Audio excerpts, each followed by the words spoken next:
Hey everyone, Mark Meckel here, president of Convention of States with the Sunday evening BattleCry. You might notice I look a little different. I'm wearing snazzy glasses. The reason for that is I normally wear contacts, but once a year, whether I need it or not, I manage to scratch a cornea. I did that this week, so I'm in my glasses. So don't give me too hard of a time. Maybe they make me look a little bit smarter. Lord knows I could use all the brain power I can get. Anyway, our call to action today is support the organizations doing the work. And I don't mean just Convention of States. I mean any organization doing work that you really admire. I'm going to tell you to do something that might be annoying to you. I'm going to tell you to give them money. That means give Convention of States money, any of the pro-life organizations you support, the Second Amendment organizations you support. I give money to a lot of them. I give money to Second Amendment orgs, actually to two of them. I actually donate money to Convention of States every month. I have a monthly gift that goes in. I do it with these organizations because, well, I know we all hate the continuous asks for money, and all of us who run organizations hate doing them. That's what it takes to run these organizations. It takes money to do advertising. For us, it takes money to put grassroots in the field. It takes money to do the lobbying that we do. All the things that we do, or any of these other conservative organizations that you support do, it takes money to do those things. And the thing you have to understand when you get irritated about this, if you do, because a lot of people do, and I understand your inbox gets filled with requests for money. If you get irritated about it, the thing I want you to remember is that the left gives money all the time. And I don't mean just big donors. Yeah, the left big donors give big money more than the right, but small dollar donors on the left give way more money than large dollar donors on the left. Now, this is really interesting to me because from a charitable giving perspective, just average charitable giving to things we might consider normal charities, food banks, churches, things like this, conservatives are way more generous. But when it comes to any kind of political giving, whether that's political nonprofit giving like Convention of States or giving to candidates or whatever, the right gives a lot less. So if you think we need to be more strongly in the fight, and by we, I do mean Convention of States, but I mean political candidates, political parties, pro-life organizations, pro-Second Amendment organizations, and of course, Convention of States, you got to give the money. And, you know, what I'm always amazed by is that people will do things, and me included, by the way, go out and, you know, I'm on the road and I'm buying a $5 latte from someplace, hopefully other than Starbucks. But I do that. And then I think, man, somebody asked me for $5 in a political thing and I don't want to give it. That's a backwards priority. I'm just saying. And I fall subject to it. I'm not better than anybody else at this. We all do this. And so I think it's really important that we remember that we have to support the organizations doing the work. So if you're watching this and you're not a donor to Convention of States right now, I would suggest you go to conventionofstates.com, become a monthly donor, join our monthly donor program. It's really important. We're shooting for 10,000 monthly donors. Right now, we have about 5,000 monthly donors. We need to double that. You can help us double that. Another way that you can support the organization is you can buy our swag. And I'm wearing one of our new shirts. I love this shirt, by the way. Hopefully you can read that. I will support and defend the Constitution of the United States. Has a flag on one shoulder, has the COS logo on the other shoulder. Now, this one was made custom just for me. You can't get this one. Wait, I've just been corrected. I thought I was special and only I get this one. This is my new favorite shirt. You can get this too. I will support and defend the Constitution of the United States. Of course, I was just kidding. I'd never have anything just for me you can't have. But I want you to go to conventionofstates.com/store. Buy I will support and defend. And by the way, there's a whole bunch of new shirts in the store that you're going to love. I love them. I got a whole bunch of them. So this is another one. Pretty cool. Freedom is never more than one generation away from extinction. That's a Ronald Reagan quote, one of my favorite Reagan quotes. Let's see what else we got here in the pile. We've got America, my country, America, love it or leave it. I love that. Really cool. That's my sentiment. If you don't love America, you need to get the heck out.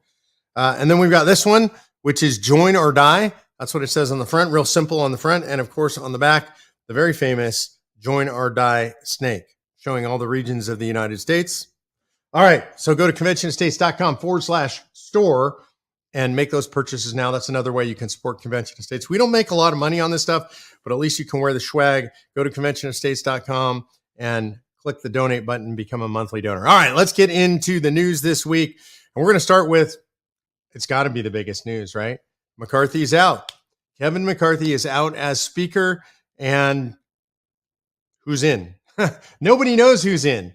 I don't know who's in. I'm not even taking odds on it right now. We've got Jim Jordan has thrown his hat in the race. I didn't think he was going to do that. He's always said he didn't want to do that, but he's in now. I love Jim Jordan, by the way. So he'd be an interesting guy as speaker. You've got Steve Scalise is in. I like Jordan better than Scalise. Scalise is out. He's been very ill with blood cancer right now. So that seems like an interesting entrance into the race. There are some other folks that are apparently considering. I don't know. But there's a lot of controversy around this right now. And I want to address that controversy because the question is really what happens now? You know, Kevin McCarthy made this deal. Fair enough. He said that anybody could call this vote. And he called Matt Gaetz, pushed for the call to vote. Now, a lot of people really pissed off at Matt Gaetz over this. People who you and I admire. Mark Levin's really upset about it. It looks like Steve Deace didn't like it very much. Ben Shapiro didn't like it very much. I mean, these are guys that I really admire. When I listen to most of the talking heads, the majority of them, I'm going to say, are pretty frustrated by this. And the reason they're frustrated, if we just stick to the facts, and this is really important, we put our emotion aside, we stick to the facts. The fact is that in his actions, much to my surprise, Kevin McCarthy's been probably the most conservative speaker maybe of my lifetime. Certainly more conservative than John Boehner, more conservative than Paul Ryan. I would say more conservative than Newt Gingrich. And we got to remember, or I should say, however, we got to remember, he's facing a Democrat Senate and a Democrat president. He actually delivered a bill to the House that was the most conservative budget bill we've seen in years. It contained an 8% cut. It contained border security. It contained no funding for Ukraine. And Matt Gaetz and his team voted against that because it wasn't conservative enough. Now, the reality is it's going to be very hard to get a deal done with the Senate anyway. Republicans don't control the Senate, but we ended up getting out of the House a much less conservative bill. And remember, Matt Gaetz and these 8 or some of the 8 voted with Democrats to defeat the more conservative budget bill. And then they voted with Democrats to defeat Kevin McCarthy. So it doesn't really make sense to me. What I always want to know when somebody creates political chaos, and by the way, I'm a huge fan of political chaos. I think we often need to kind of stir things up just to get good change. But I always want to know what the plan is. And I've not heard a plan out of Matt Gaetz or the others that voted with him, what their plan is to make it better. Now, would I like to see Jim Jordan as speaker? You bet I would. I think Jim Jordan's a good guy. I'd like to see him as speaker. I worry about who takes over Judiciary Committee because he's done a really good job with investigations in Judiciary Committee. So let's say it's Jim Jordan. That's who Matt Gaetz wants. I think that's who most conservatives would want between him and Scalise. What happens? And the reality is he's not going to get much more than McCarthy did. We might like him better. I like him better than McCarthy. That's for darn sure. But he still has to deal with the Senate with the exact same majority. He still has to deal with a Democrat president, a leftist radical Senate, a leftist radical president. So what do we get out of that? I'm not sure what we get out of that. What we've done is we've shown that we can't govern. I think that's a little bit dangerous in current times. What we had going in the media, the number one media story was how Democrats are completely corrupt and Jamal Bowman doesn't know how to open a door, pulled a fire alarm and said that was the number one rolling story in the media. And now the story switches to Republican infighting. You know, when your opponents are burying themselves, as Democrats are doing right now, burying themselves on the transgender issue, burying themselves on parental rights issue, burying themselves on school issues, burying themselves on immigration, burying themselves on crime, all of these issues playing for Republicans, burying themselves on economic news, we should play into that news cycle, and we should not help the news cycle switch to Republican infighting. I think the timing was really bad. I'm not sure what's going to come out of it. I can't predict the results. I don't have a crystal ball, but I would rather be talking about how inept the left is and have the news cycle be about that, which it was, and how they're promoting crime and how they're promoting all these crazy gender policies and the like, then Republicans can't govern. And that's what we're getting out of this right now. So I don't really understand the strategy. I know a bunch of you are going to be mad at me for this because McCarthy is a swamp creature. I've known Kevin McCarthy a long time, not personally, but politically, because I'm from originally from California. So I get why people would want to get rid of him from a visceral, personal point of view, but I'm not sure we're going to accomplish what we want. What I want, what I'd love to see on a very personal level, I'm not speaking for the organization, I'm speaking for myself. What I really want to see is what Ben Shapiro said yesterday or the day before, which is not Joe Biden as president. That's really what I want to see. I want to see somebody conservative in the White House. I want to see a conservative majority in the House of Representatives. I want to see a conservative majority in the United States Senate. That's what I'm personally looking for. People who share my values and my beliefs in control of the branches of government. And I'm not sure how this furthers that. Maybe it does. Remains to be seen. Don't get mad at me. I'm just expressing my personal opinion. I don't have any control over this stuff. If you disagree with me, I'm fine with that. And I'm not saying you're wrong. I don't know. It's just one guy's opinion. One thing I want you to notice when I talk to you is I'm always going to give you my honest opinion. And sometimes people get mad at me about this. Like my opinion is different than their opinion, so they're mad at me about it. But I'm not in control of this stuff. I'm not the one casting votes in Congress.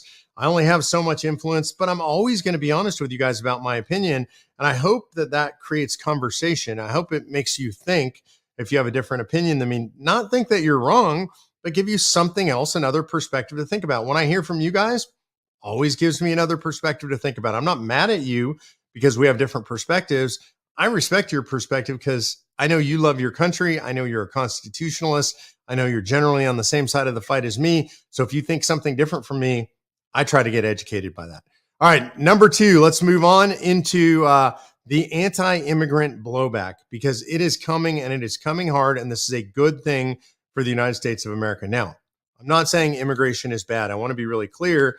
Immigration is what this country's been built on.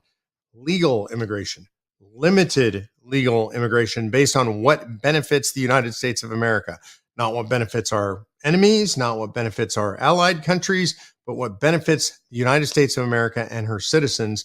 If we can have immigration policy based around that, I'm in favor of that immigration policy. It probably means more limited legal immigration, and it certainly means stopping all the insanity at our southern border. And right now, what's happening is in blue cities, for example, right now in Chicago, there's massive anti-immigration blowback going on in Chicago. There is, in a particular Chicago neighborhood, the residents are upset over a plan to house migrants in what's called the Chicago Park Field House. And what's going on is they're really frustrated because they have this field house that's been renovated for the use of a local community, right? A community of color. And now they're being kicked out of their own field house. The government's doing all kinds of repairs that they wouldn't do for them. They're going to house immigrants there. And so their kids are now going to have to go far away from their neighborhood to participate in sports and other activities. They are being kicked out, the local residents, the local neighborhood, and they're pissed off. And what I say to the folks that are pissed off is, y'all voted for these people. All these people said they wanted sanctuary cities, and now it's coming home to roost you. And so the question I ask, you're all yelling at these Democrat officials who are imposing these illegal immigrants on your neighborhoods to your detriment. Will you vote differently? I'm skeptical. I am. I want to start to see these neighborhoods vote Republican, right? Because Republicans say no to these policies. Why wouldn't you vote Republican? The Democrats are selling y'all out in your own neighborhoods. So right now, what I say is, I guess I feel a little bit bad for you, but I don't have a lot of sympathy because you voted for these people and you've continually voted for these people who've done nothing but make your lives worse. Why don't you try voting for a different, vote independent, vote libertarian, vote Republican? I don't know. Why do you keep voting for the people who are imposing these horrible policies on you? This is not only happening in Chicago, it's happening in New York right now. All these major New York hotels, luxury hotels, are filled up with illegal immigrants. The neighborhoods are deteriorating. The crime is skyrocketing. New York residents are getting angry about this stuff, and they should. And so we'll see what happens. Do their voting patterns change? Do they switch parties? Only the future will tell. Right now, my money is on them continuing to vote for people who do the same things. I hate to say that, but that's kind of history. And I look at history when I look at politics, and history usually repeats itself. Here's a place where history should repeat itself. Everybody's familiar with the Bud Light boycott. Bud Light has destroyed their brand. Used to be the number one beer in America. Now they're not anymore. God bless Americans for turning away from Bud Light. And they've done it because it's easy to do, because Bud Light decided to trans their beer. They're now, instead of Anheuser-Busch, they're known as Tranheuser-Busch. I walk up to the cooler cabinet in my grocery store, and that section is full. All the other sections on weekends, especially on Saturdays for college football, they're all blown out of beer if you go there on Saturday morning, but the Budweiser section is full. And that's a great thing. You and me, we should never buy any AB InBev products again. That's the parent company. There's a lot of them, Michelob Ultra and a whole bunch of others. You should look at that. Don't buy any of those products. Specifically, don't buy Budweiser products. And that should be permanent. That brand needs to die. It needs to die a slow and painful death. What we're seeing is that is playing out with Disney as well. Perceptions of Disney are now at rock bottom with Republicans. Over 62% of Republicans have a negative perception of Disney, and it's about 26% have a positive perception of Disney. So it's very low. They've lost the conservative market. They've lost the Republican market. And I think this is really important. They were starting to come back, and then there was the whole Snow White controversy. I don't know if you saw that. The young woman, I can't even remember her name. I don't really care. I don't pay attention. But the young woman who is playing Snow White in the live remake of Snow White said she hates the movie, hates the character, that Snow White isn't going to be rescued by a prince. She's not looking for true love. There's not going to be a kiss. And so it drove their ratings back down again, their favorability ratings among conservatives. And I think this is good, but I think it should be permanent. Disney has, it's now been noted, I think by Bloomberg, that 41 or 42% of all of Disney's content contains alphabet soup characters, contains pro alphabet soup stuff. And so if you don't want your kids exposed to that stuff, and you don't want Disney to be the premier kids network out there, and it shouldn't be because they're trying to trans your kids, then you should boycott them permanently. Again, I'm not going to take my grandkids, if and when they're born. I hope Lucy's listening.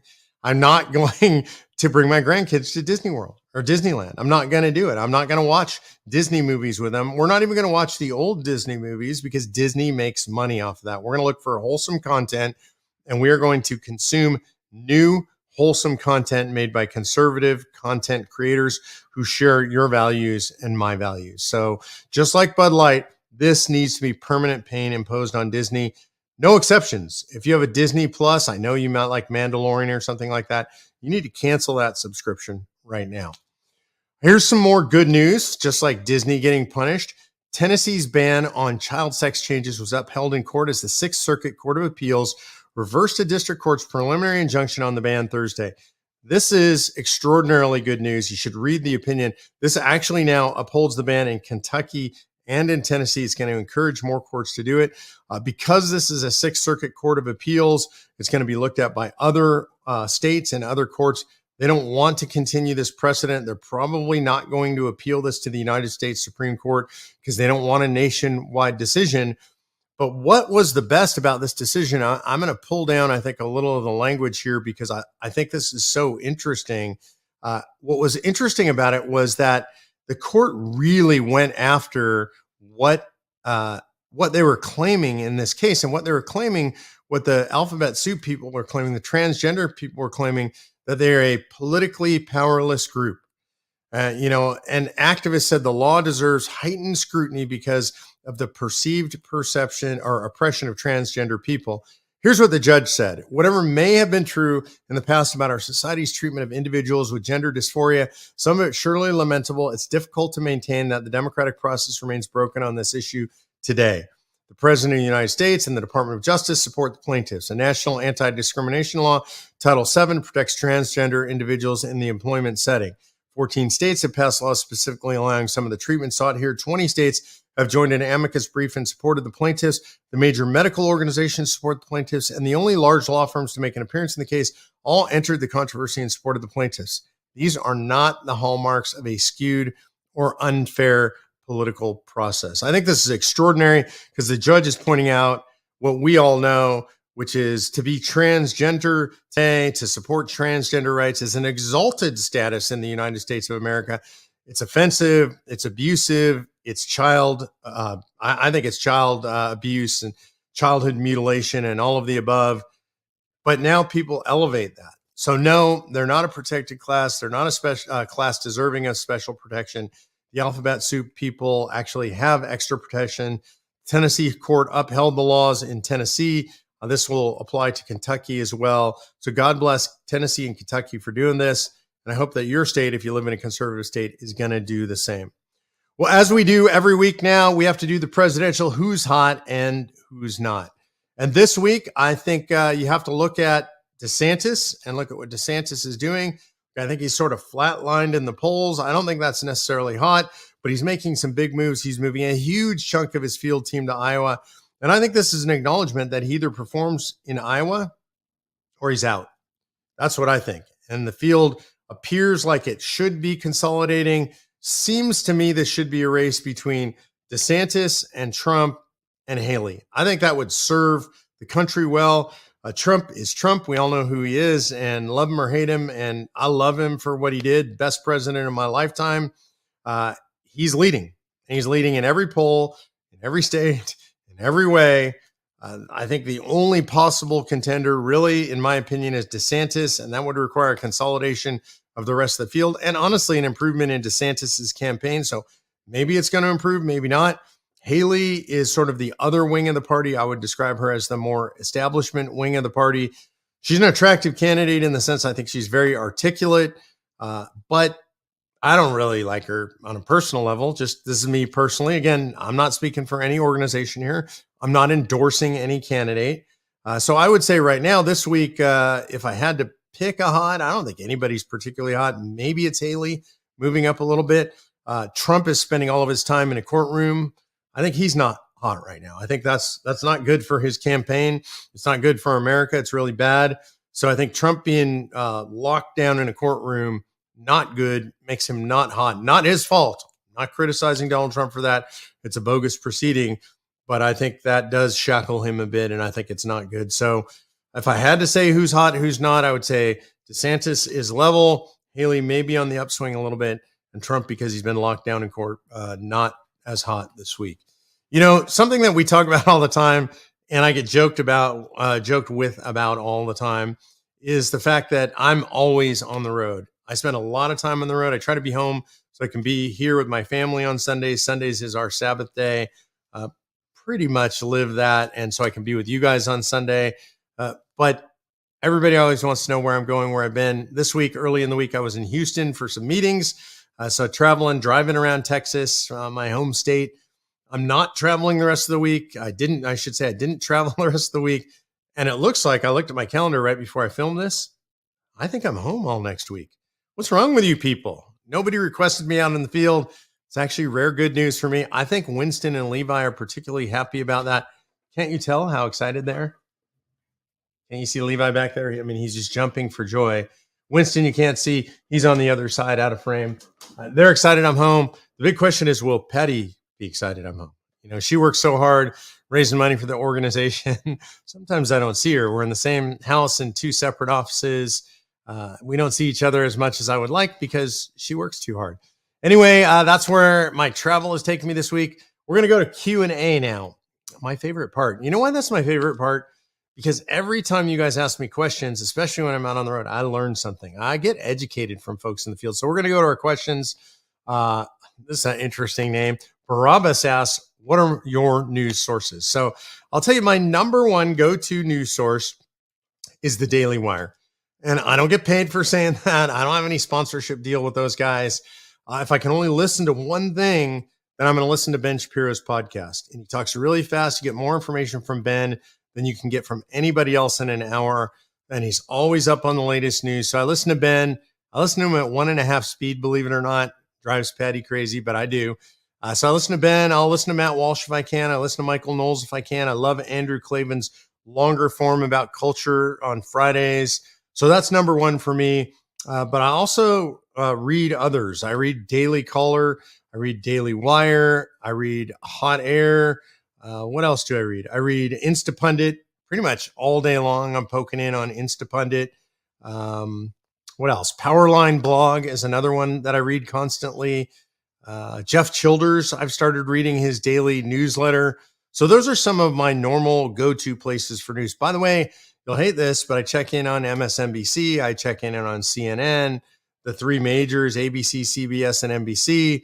Then I read op-eds on the Wall Street Journal. Occasionally, I'll look at the New York Times. I read the left media also because I got to know what they're saying as part of my job. It's frustrating sometimes. Sometimes it's just plain amusing. So, you got to read stuff that is going to give you comic relief as well. All right, Sean Edwards asks, what's going on with COS in Michigan? Sean, I would say we're a little bit stalled out in Michigan. We're doing what we always do, which is we're building support in the legislature. But you guys had some bad turns in that legislature over this last election. I think you guys are going to have to fight to take that legislature back, and I think you guys can do that. But what happens is when we have Democrats in control of either house in a legislature, we tend to stall out. So that's what's going on there. So I would say, Sean, get involved in the election. Give money, give your time. Ludi Reyna asks, I don't understand why more citizens aren't involved in COS. I don't have an answer, Ludi, because obviously I am and you are. I think the biggest thing is most people don't know about it. I'm always amazed. We've been doing this 10 years. You've got guys like Sean Hannity and Levin and Shapiro and Deace, and they all talk about it. Certainly, if you go into any legislature in the country and you ask the legislators, do they know about COS? They'll all say yes if they've been there at least one term, if they're not brand new. But I would still say probably 75% of conservatives don't even know about it. And so the real answer is you have to join in on our program, the Power of 10 program. And the way you do that is you go to conventionofstates.com/power of 10. That's POWER and then the number 10, conventionofstates.com power of 10 program. And power of 10, sorry. And you join in that and you use your referrer code, you refer a URL to recruit 10 people to sign the petition and then ask them each to recruit 10. Ludi, this is how we're going to get millions more people involved. I do the best I can. Now I need you to help me. conventionofstates.com/power of 10. Last but not least, don't forget to go get your new swag. Go to conventionofstates.com/store and give money. Not just to Convention of States. Go to conventionofstates.com. Support the organizations you support financially, even if it's only $5 a month, or maybe it's $1 a day. We've got our $1 a day Patriots program, $30 a month. Do it for us. Do it for Second Amendment. Do it for pro-life orgs. You got to spend the money. The left's going to spend the money to destroy our country. You and I got to spend the money to save it. My name is Mark Meckler. This has been the BattleCry. Thanks for tolerating me and my fancy glasses. God bless you guys. We'll see you next week on the BattleCry.